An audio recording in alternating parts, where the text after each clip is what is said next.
রাহা এটা করছে বিশ্বাসই হচ্ছিল না। রাহা চুল ঠিক করতে করতে মুচকি মুচকি হাসছিল। সত্যি এখন ওকে আমার বউ মনে হচ্ছে। আমিও মুচকি হাসছিলাম। রাহা চুল ঠিক করে দিয়ে হাসতে হাসতে চলে গেল। আমিও ওর পিছু পিছু নাস্তার টেবিলে এলাম। নাস্তার টেবিলে এসে দেখি রাশাবাদে সবাই আছে। মোস্তফা আলম সাহেব আমাকে দেখে শুভ সকাল জানালেন। আমিও হেসে জানালাম।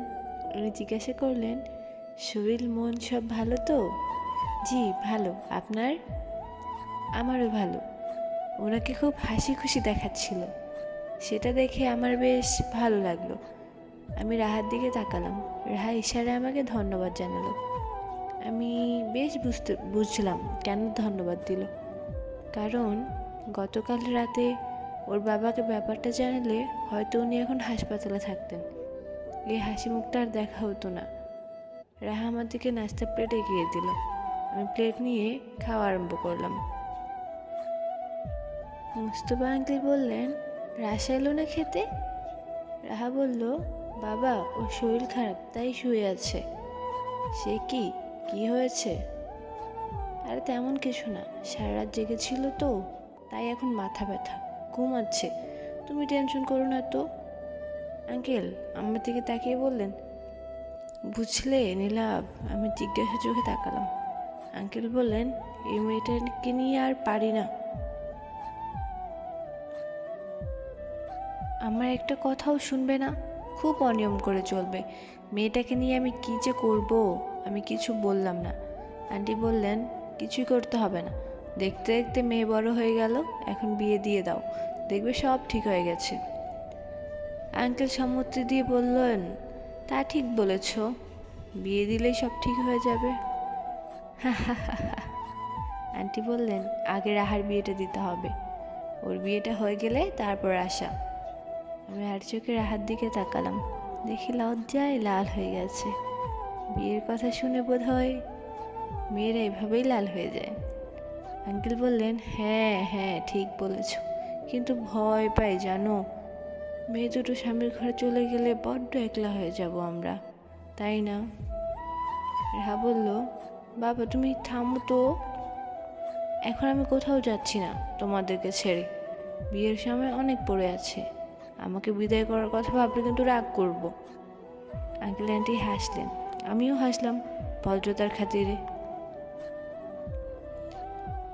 কিন্তু মনে মনে বলছিলাম, রাহাকে যেন আমি পাই। মেয়েটা যে আমার বুকের ভেতর খনন করে ফেলেছে, তাকে তো আমার চাই। বাঁচব কি করে তাকে ছাড়া? খাওয়া দাওয়া শেষ করে কিছুক্ষণ বসে আড্ডা দিলাম। আকাশ পরিষ্কার ঝকঝকে। আমাকে এবার চলে যেতে হবে। সকাল থেকে খুব ভালো সময় কাটছিল। রাহার গুণে গত রাতের বাজে ব্যাপারটা ভুলে গিয়েছিলাম। আমি আঙ্কেল আন্টির থেকে বিদায় নিয়ে বের হবার পর রাহা দৌড়ে বাইরে এলো। রাস্তায় দাঁড়িয়ে আমাকে বলল, শুনুন। চলে যাচ্ছেন? হ্যাঁ যাচ্ছি তো। রাহা কি যেন বলতে যাচ্ছে, আমতা আমতা করছে শুধু। আমি জিজ্ঞাসা করলাম, কোনো সমস্যা? আপনি আর আসবেন না? অবশ্যই এরকম বৃষ্টি ঘটনার পর আমাদের বাড়িতে আর না আসাটাই স্বাভাবিক। আসবো। আমি জানি আপনি আসবেন না, জানি, ভালো করে জানি। আসবো বললাম তো, আপনার জন্য আসবো। রাহা আমার চোখের দিকে তাকালো, পরক্ষণে আবার চোখ নামিয়ে নিল।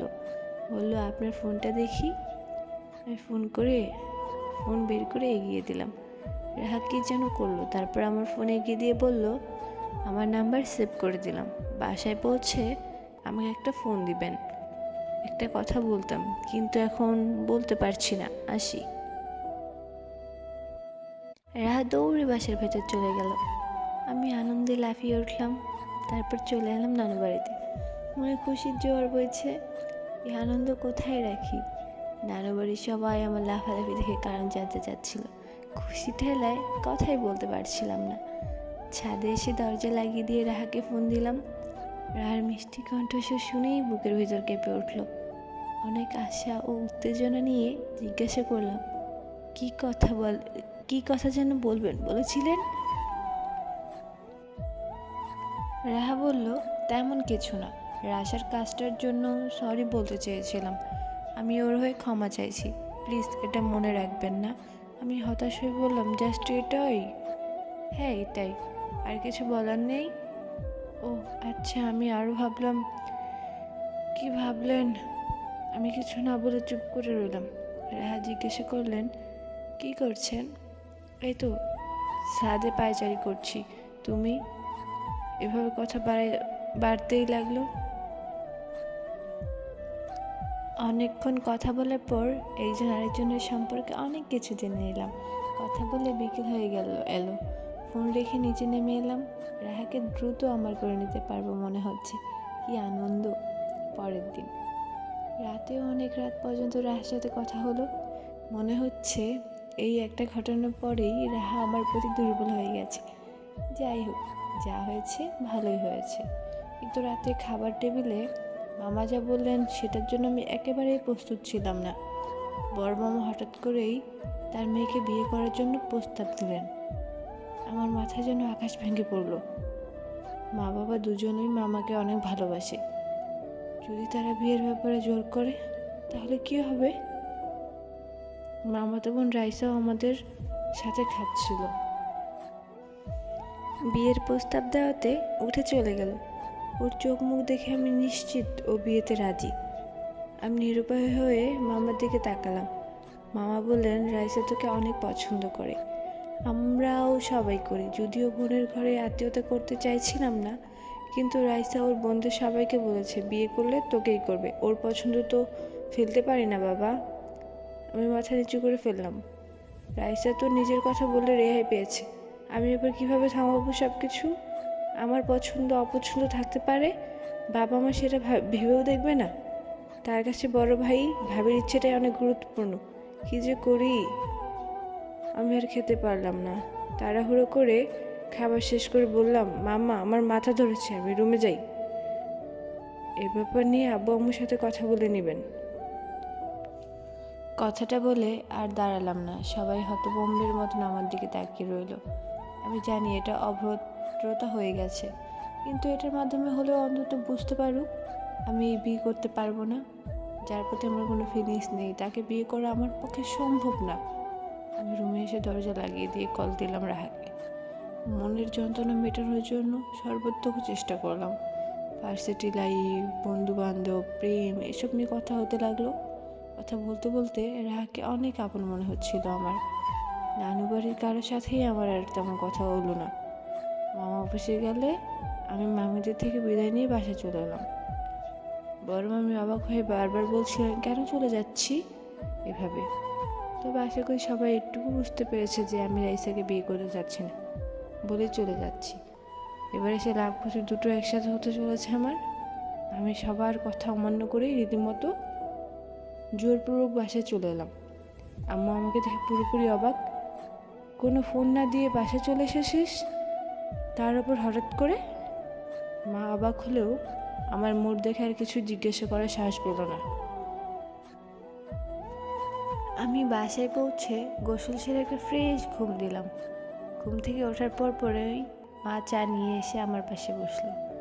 কৌতূহলী চোখে জিজ্ঞাসা করলো, কি হয়েছে বাবা? তুই কি কোনো সমস্যায় আছিস? আম্মু, আমি একজনকে ভালোবাসি। মা খানিকটা হকচকিয়ে গেল ঠিকই, তারপর স্বাভাবিক গলায় বলল, ও সে তো ভালো কথা। মেয়েটার সাথে কি ঝগড়া হয়েছে? না মা, এখনো তো তাকে জানাতেই পারিনি।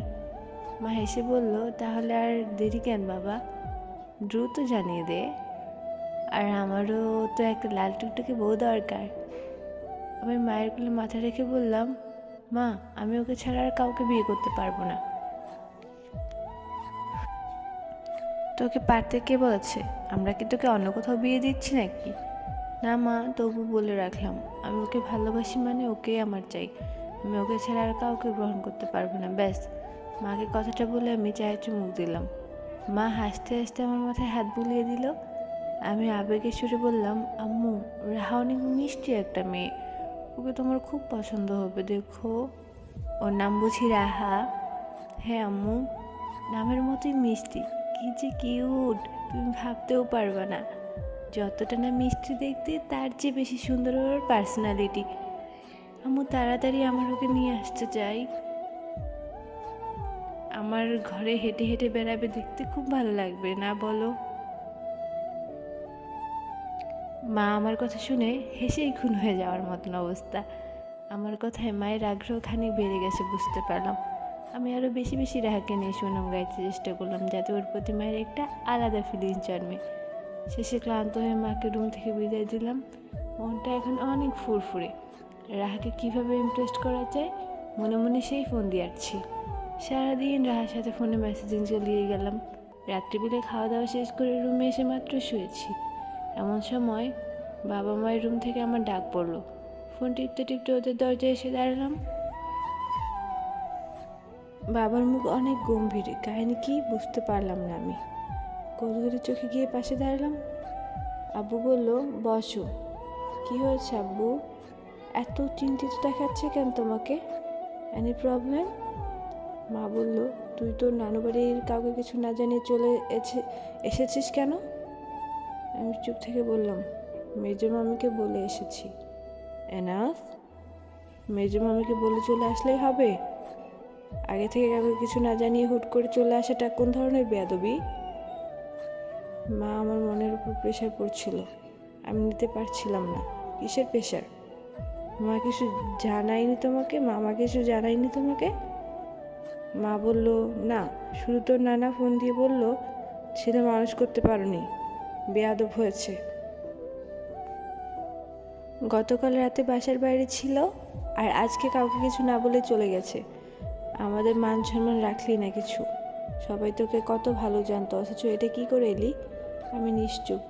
আমি নিজেও জানি এটা উচিত হয়নি, কিন্তু সেখানে থাকলে আমার বিয়ের কথা বলতো। তাছাড়া রাইসা যেহেতু আমাকে পছন্দ করে, সেখানে থাকা ন্যায়সঙ্গত মনে হয়নি আমার, তাই চলে এসেছি। কিন্তু বাবা মাকে কীভাবে বোঝাই? আব্বু রেগে বললেন, এই শিক্ষা দিয়েছি তোমাকে? ঘুরতে গিয়ে এভাবে আমাকে ছোট করলে? তোমার নানা আমাকে এসব কি বললো আজকে? এত বছরের সংসারে কখনো কেউ কিছু বলতে পারেনি আমাকে। আমি মাথা নিচু করে রইলাম। আব্বু আবার বলল, তোমার এত রকম কাজের স্বভাব ছিল না, তোমার তো এরকম বাজে স্বভাব ছিল না। এসব আসলো কোথা থেকে? কার সাথে মিশে এরকম হয়ে গেলে? আব্বু, বড় মামা। চুপ থাকো, একটা কথা বলবে না তুমি। আমার কথাটা শোনো, তাহলে বুঝবে কেন চলে এসেছি। বাবা মা একে অপরের মুখ চাওয়াচাই করলেন। আমি বললাম, আগে শোনো তারপর বলিও আমার কাজটা আদৌ খারাপ হয়েছে কিনা। আব্বু আমার দিকে তাকালেন। আমি বললাম, তার আগে বলো, তোমরা কি আসলে কিছু জানো না? না, কি জানার কথা বলছিস? বড় মামা রাইসাকে বিয়ে করার প্রস্তাব দিয়েছেন। আব্বু আম্মু দুজনে চমকে উঠল। বাবা অবাক হয়ে বলল, হোয়াট? কি বলো তুমি? আমি বললাম, হ্যাঁ আব্বু, বড় মামা চান আমি রাইসাকে বিয়ে করি, আর রাইসা নিজেও আমাকে পছন্দ করে। আমি যাওয়ার পর থেকে সারাক্ষণ আশেপাশে ঘুরঘুর করে। আমার আনইজি লাগছিল। আমি রাইসাকে কোনোভাবেই বিয়ে করতে পারবো না, কারণ আমি একজনকে ভালোবাসি, আর সেজন্যই আমি চলে আসতে বাধ্য হয়েছি। বাবা মা কোনো কথা বললেন না। মা কেমন হতভম্ব হয়ে গেছে। অনেকক্ষণ চুপচাপ থাকার পর মা বললেন, তুই রাইসাকে পছন্দ করিস না? আমি অবাক হয়ে মায়ের দিকে তাকালাম।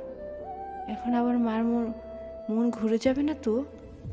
রাইসা মায়ের নিজের ভাতিজি আর নিজের ভাই যদি বিয়ে দিতে চায়, মা না করতে পারবে না? মা বলল, রাইসাকে ভালো লাগে না তোর? রাইসাকে ভালো লাগা খারাপ লাগার বিষয় নয়। আমার পছন্দের একজন আছে, আমি তাকে ছাড়া আর কাউকে বিয়ে করতে পারবো না। বাকিটা তোমরা ম্যানেজ করে নিও। মামার সাথে কীভাবে কথা বলতে হবে তোমরা বলবে। আম্মু আব্বু দুজনেই গম্ভীর। আমি উঠে দাঁড়াতে দাঁড়াতে বললাম, আমি এখন রুমে যাব। যাও। আমি সোজা নিজের রুমে চলে এলাম। আব্বু আম্মুর ওপরে ছেড়ে দিয়েছি ব্যাপারটা, এখন সব কিছু ওনারা ম্যানেজ করে নেবেন। আমার আর ঝামেলা রইল না। মনে সুখে রাহার সাথে চ্যাটিং করতে লাগলাম। রাহা বলল, কোথাও ঘুরতে যেতে ইচ্ছে করছে খুব, চলো যাই। আমার বাইকে যাবা? রাহা রিপ্লাই দিল, কিভাবে সম্ভব? আমি আসবো বাইক নিয়ে। এত দূর থেকে বাইক নিয়ে? হ্যাঁ, তুমি যেতে বললে অবশ্যই আসবো। আপনার কষ্ট হবে, থাক।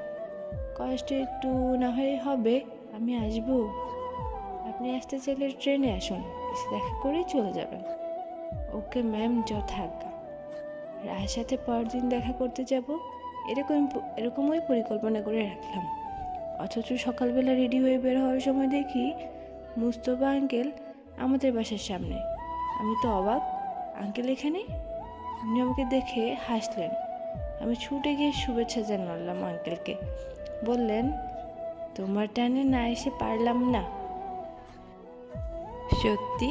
আমি আঙ্কেলের দিকে অবাক হয়ে তাকালাম। ঘরের মধ্যে আছি বোধহয়। আঙ্কেল বললেন, রাহার জন্য পাত্র দেখতে এসেছিলাম, ভাবলাম তোমার সাথে দেখা করে যাই। আমার ট্রেন আর 2 ঘন্টা পরে। আমি আকাশ থেকে পড়লাম। আমি যে ট্রেনে যাওয়ার জন্য বের হয়েছি, আঙ্কেল সেই ট্রেনেই বাড়ি ফিরবেন। আমার তাহলে কোনোভাবেই রাহার সাথে দেখা হবে না।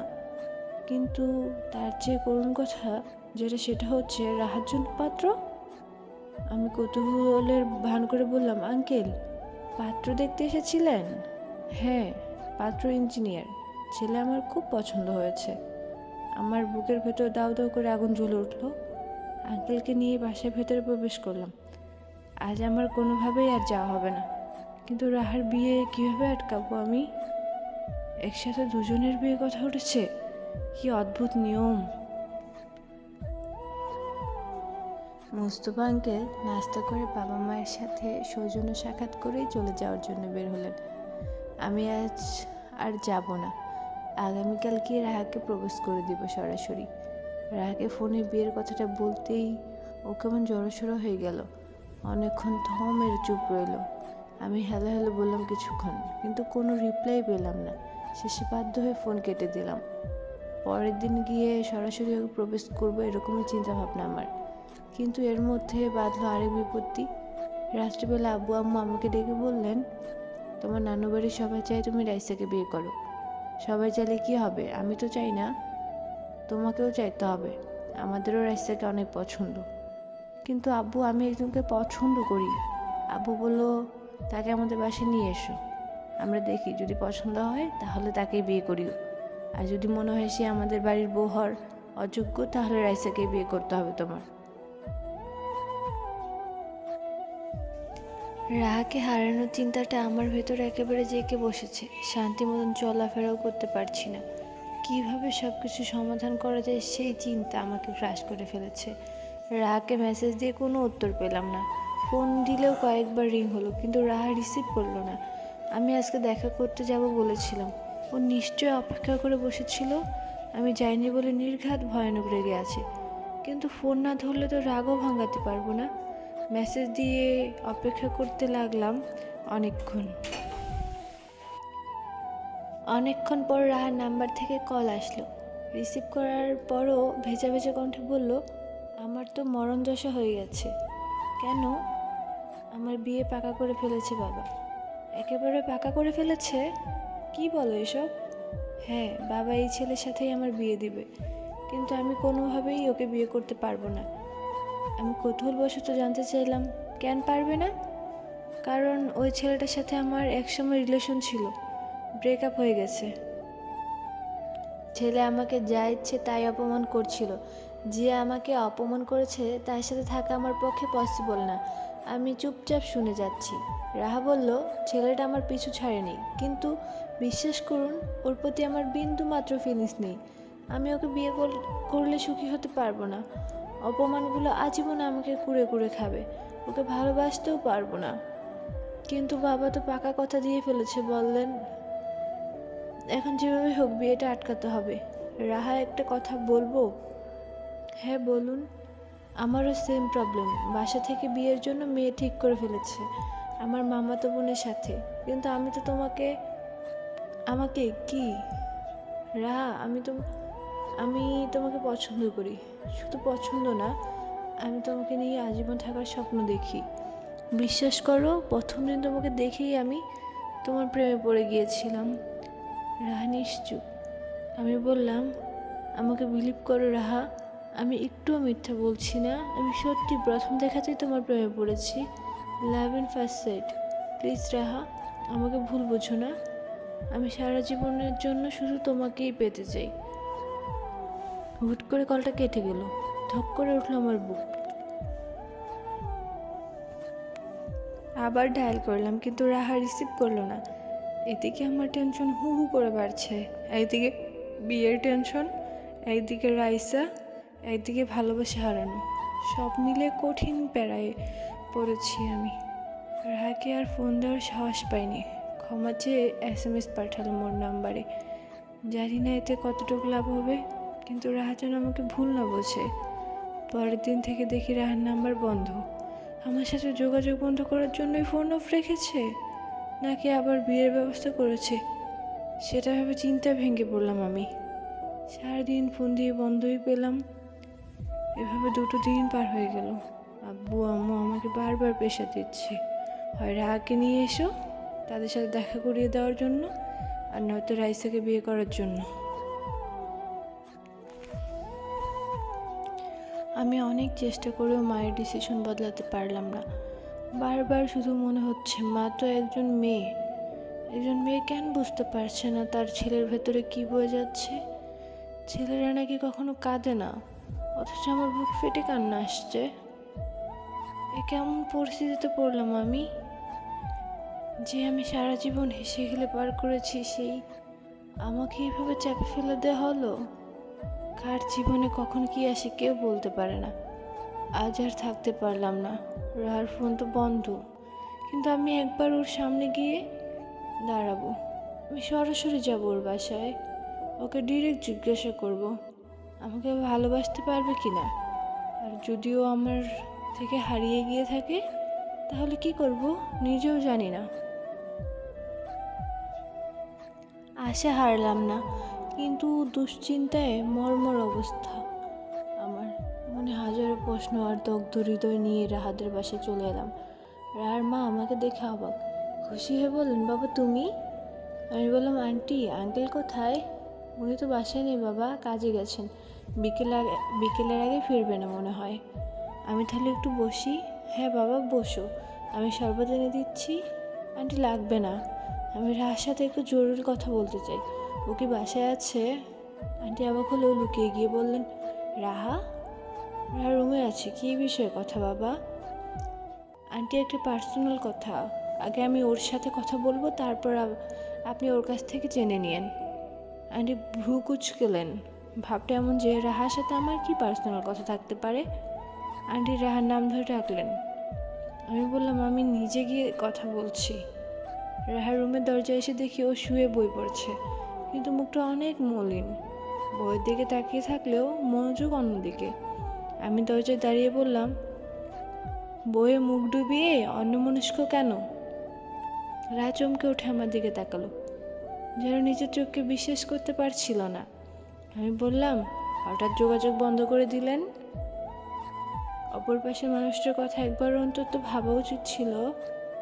রাহা কোনো জবাব দিল না, বসা থেকে উঠে দাঁড়ালো। আমি বললাম, জাস্ট একটা কথা বলতে এসেছি, আর একটা কথা শুনতে এসেছি। কী কথা? আমি কাছে এগিয়ে এসে বললাম, আমি তোমাকে ভালোবাসি। এর উত্তর শুনতে চাই, হ্যাঁ নাকি না। যদি হ্যাঁ হয়, তাহলে তোমাকে আমার বাবা মায়ের সাথে দেখা করতে হবে। রাত হওয়া হয়ে গেল। নিজেকে সামলে নিয়ে বলল, কি বলছেন এসব? আমি তোমাকে বিয়ে করতে চাই।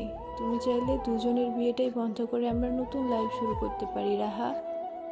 রাহা নিস্তব্ধ থেকে বলল, বাবা আমার বিয়ে ঠিক করে ফেলেছে, কিন্তু তুমি তো সেই ছেলেকে চাও না। আমি তোমার বাবাকে বুঝিয়ে বলবো, তুমি শুধু হ্যাঁ বলো। না, আমি আপনাকে ভালোবাসি না। আমার সমস্যাটা কোথায়? কোনো সমস্যা নেই, আমি পারবো না, চলে যান প্লিজ। রাহা আমাকে রুমে রেখে দৌড়ে বেরিয়ে গেল। আমি ঠায় দাঁড়িয়ে রইলাম। আন্টি এসে জিজ্ঞাসা করলেন, কি হয়েছে? আমি বললাম, আন্টি আমার বিয়ে, কিন্তু আমি রাহাকে ভালোবাসি, আর বিশ্বাস রাহাও আমাকে পছন্দ করে। ও কী করতে চায় সেটা শুনতে এসেছিলাম। আন্টি অবাক হয়ে তাকালেন। আমি বেরিয়ে এসে চলে এলাম বাড়ির উদ্দেশ্যে। আরও একটা দিন কঠিনভাবে কাটলো। এদিকে রাইসা খুব কান্নাকাটি করার কারণে বড় মামা আরও বেশি চাপ দিতে লাগলেন। সব চাপ এসে পড়লো আমার কাঁধে। আমি উদাসভাবে বসে আছি, এমন সময় শুনতে পেলাম রাহার গলা আমার নাম ধরে ডাকছে। আমি এক ছুটে বাসার ঘরে চলে এলাম। রাহা বলল, আমি এসেছি নীলাভ, আমাকে কি করতে হবে? আমি মুচকি হাসলাম। এর মধ্যে আব্বু আম্মু ঘরে প্রবেশ করেছেন। রাহাকে বিভিন্ন প্রশ্ন করার পর বাবার মুখ দেখে মনে হচ্ছিল উনি রাহাকে পছন্দ করেছেন, কিন্তু মায়ের মুখ এখনো মলিন। বাবা একটা কিছু বললেই হয়। রাহা আমার দিকে তাকিয়ে বাবাকে বলল, আমিও ওনাকে পছন্দ করি, এখন আপনারাই সিদ্ধান্ত নিন কী করবেন। বাবা সময় চেয়ে রাহাকে রেস্ট নিতে বলল। রাহা ফ্রেশ হয়ে আমাদের সাথেই খাবার খেলো। ওর আদব কায়দা দেখে বাবার মন গলেছে আশা করি। বিকেলে রাহার বাবা মুস্তফা আঙ্কেল এসে হাজির। আন্টি নিশ্চয়ই ওনাকে সব বলে দিয়েছেন। আমি দুশ্চিন্তা করছিলাম ফাইনালি কী ঘটে সেটার জন্য, কিন্তু আমাকে অবাক করে দিয়ে মুস্তফা আঙ্কেল বললেন, নীলাভকে প্রথম দেখে আমার পছন্দ হয়েছে। খুব খাঁটি ছেলে। আমার মেয়ের যদি ওকে পছন্দ করে থাকে তাহলে আর আপত্তি করব কেন? অবশেষে রাহার সাথেই আমার বিয়েটা হলো। অনেক মানসিক চাপ সহ্য করে ফাইনালি রাহাকে পাচ্ছি। কি যে অন্যরকম এক আনন্দ হচ্ছে। বাসর ঘরে ঢুকে দেখি রাহার পরনে নীল শাড়ি, নীল টিপ আর হাতে নীল চুড়ি, পাক্কা নীলপরি নীলাঞ্জনা।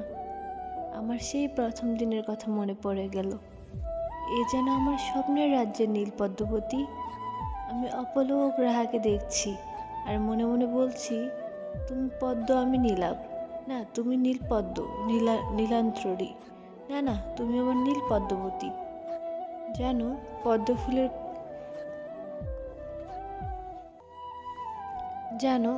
ফুলের কোনো আকর্ষণীয় ঘ্রাণ নেই, তবু আমি তোমাকে স্নিগ্ধ কোমল ঘ্রাণ খুঁজে পাই। হ্যাঁ, পদ্মেরও ঘ্রাণ আছে, যে ঘ্রাণ শুধু তোমাতেই সাজে। জানো, তোমাকে আজ ঠিক পদ্ম ফুলের মতন লাগছে।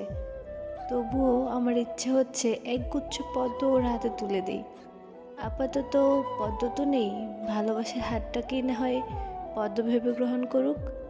আমি রাহার দিকে হাত বাড়িয়ে দিলাম। রাহা হেসে সাদরে গ্রহণ করলো সেই ভালোবাসার স্পর্শ।